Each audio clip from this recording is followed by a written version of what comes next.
এই ধরনের অঙ্ক যদি আমাদের এক্সামে আসে তা আমরা শর্টকাট টেকনিক কিভাবে ব্যবহার করব। এইভাবে যদি আমরা ভেঙে ভেঙে অঙ্ক করি আমাদের সময় অনেক লেগে যাবে।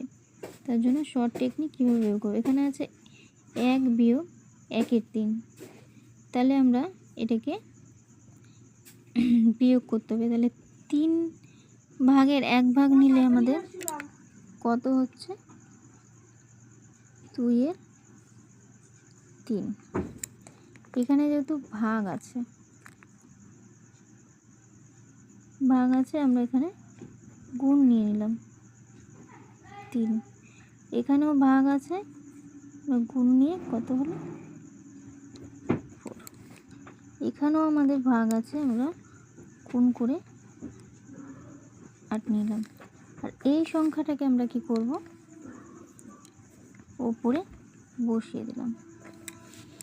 তাহলে এবারে আমরা কী করবো? এটাকে কাটাকাটি করব। 3 দিয়ে 3কে কাটলাম, 8 দুগুণ কত হলো?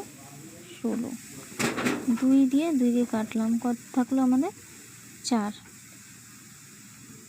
তাহলে আমাদের অ্যান্সার হলো কত?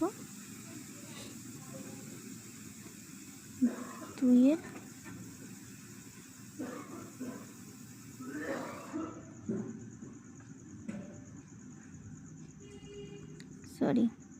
আমাদের অ্যান্সার হলো 1/4। এটাই হলো এই অঙ্কের সমাধান। আশা করি আপনাদের বুঝতে অসুবিধা হয়নি। যদি হয়ে থাকে অবশ্যই কমেন্টে জানাবেন। আর ভিডিওটি ভালো লাগলে অবশ্যই লাইক কমেন্ট করে জানাবেন। আশা করি আপনাদের বুঝতে অসুবিধা হয়নি। যদি হয়ে থাকে অবশ্যই কমেন্ট করে জানাবেন। ভিডিওটি ভালো লাগলে অবশ্যই লাইক শেয়ার করে দেবেন।